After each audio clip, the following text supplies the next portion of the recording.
Let's talk about the ontological argument for the existence of God.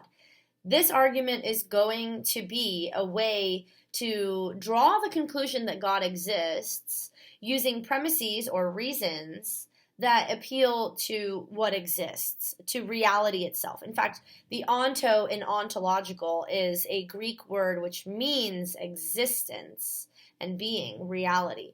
So the ontological argument for the existence of God comes in several different forms. I will give you Anselm of Canterbury's version. So the first premise is this one, and it's just the definition. Premise 1, God is the greatest being conceivable, the greatest conceivable being. That's our definition of God. Premise 2, if God exists only in the mind, then a greater being could be conceived. In other words, if God exists in your imagination, if God exists only in your conceptual thing and not in the reality, then something greater than God could be conceived. But there is a being that is greater than the greatest being, and that's not possible. Let's break that down, because we're at the conclusion that, okay, God exists in reality. How did that happen? First of all, premise 2 has this assumption in the background, which is that existence is better than non-existence. So let's add that in there. God is the greatest conceivable being. If he is the greatest conceivable being, he must exist. Otherwise, he wouldn't be the greatest conceivable being.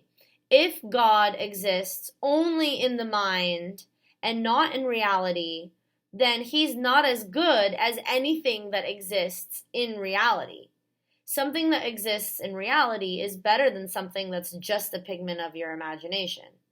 So if God didn't exist in reality, then there's something we can conceive of that's better than God, and that doesn't make sense. It doesn't make sense to say that there is a being which is better than the greatest conceivable being. So God must not only exist in your imagination, but God must exist in reality. Let's have an analogy to help understand that. Say that I'm going to talk to you about the greatest man for me. I'm going to give you a list of all of the great traits that the greatest man for me has. Okay? The greatest man for me exists. If he didn't exist, then he's not the greatest man. Imagine that I gave you a list of 100 things that I can think of are required to meet this definition of the greatest man. Okay?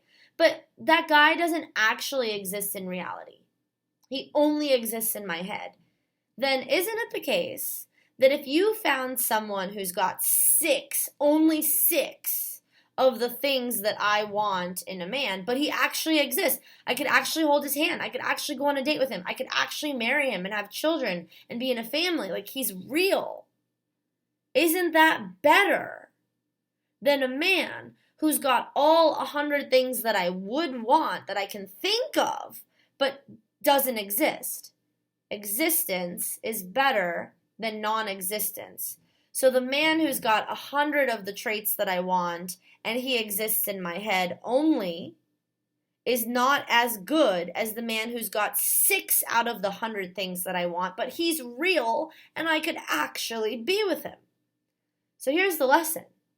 If it's really the greatest guy for me, then he must exist. Existence must be a part of the definition of the greatest guy, or else you don't have the greatest guy.